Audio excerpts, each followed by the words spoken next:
the track, and that was at the Curragh back in June when she was a good fourth to the Donegal Brian's runner Imperio, and that maiden has This event will start in 1 minute. Form. But we saw her in Roscommon, I think we were both on that day, Kevin, and I just feel she hasn't stepped forward. But you do say there is a bit of an excuse, but I just don't like her. The way she's been holding her head within the last furlong, she's it's been to one side, and she just hasn't been finishing out her races. I'd like to take her on today, and I think if there was one to take her on, it's been backed in a little bit. Is the Gudrid of the Joseph O'Briens. I think if she could reproduce her start back in April time, she obviously something was amiss and the ground was very soft the last day, but back on a better surface here today, this daughter of Fastnet Rock, I think she could put it up to her. Okay, and Gudrid, of course, a little bit squeezed for room, but on his most recent start, and that was at the Curragh, testing enough maiden on testing ground. It wasn't a strong maiden in the context of this race, quite similar. Tip of the spear, one of Andrew Kinirons that day. Fine lace though, finished 6 lengths in front. Again, reopposed here this afternoon, but there was nothing that had came away thinking fine lace, right, that's going to be hard to beat the next day when we see it in a maiden.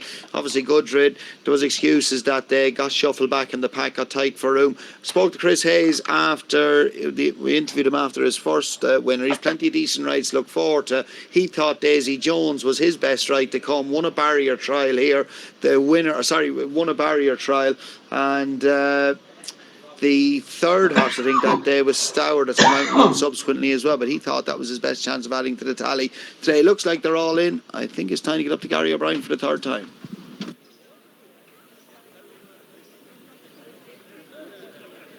Just about all in. And away they go with Fine Lace coming away. This market is now in Very play. smartly indeed. The long absent Flaming Light is one of the slowest to gather stride and trails early on here as through their first furlong. Lolly Yates disputes it with Gudrid, and then on the inside the sheepskin noseband of Daisy Jones. Fine Lace just settling into 4th position, and they're tracked down the back straight by Smart and Dandy, and then Dusty's Highway with further back to Saxon Hill up on the outside. Back marker remains Flaming Light. One from last at this stage is Charlie's Yard.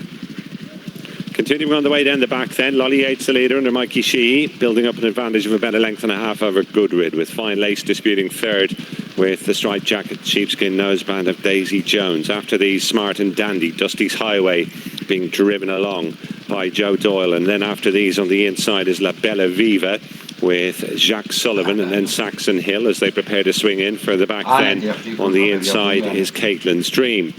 3 furlongs left to go. Lolly Yates has made most at this point. Gudrid now switching outside to try and deliver a challenge. Just in behind them is Fine Lace, who's coming a little bit wider on the track. Towards the inner is Daisy Jones, and then after these is Smart and Dandy. Down the straight they come to the final furlong and a half, and none going better than the leader, Lolly Yates, who's about 3 clear from Gudrid. Smart and Dandy's running on back in third, then Daisy Jones with Fine Lace now struggling back in 5th. It's Lolly Yates out in front, just wandering a touch, but well clear here under Mikey Sheehy. Gudrid leading the pursuers, but they're no match for Lolly Yates, who wins in great style. Gudrid second, Smart and Dandy third, and close 4th with Fine Lace staying on the outside to dispute it with Daisy Jones. Good performance by Lolly Yates, well supported, and Julia Blige gets off the mark. 5th time of asking, first run on the poly track, got very worked up as you can see. She's awash with sweat at the back of the gates, but bounced out, made all, wasn't for catching. I said beforehand, this filly ran well first time out behind Imperio. A couple of runs thereafter a little bit disappointing, but Kevin Coleman's horses were not right during the summer. He's only got them right in the last 2 months. He's had a couple of winners, and this filly has won well.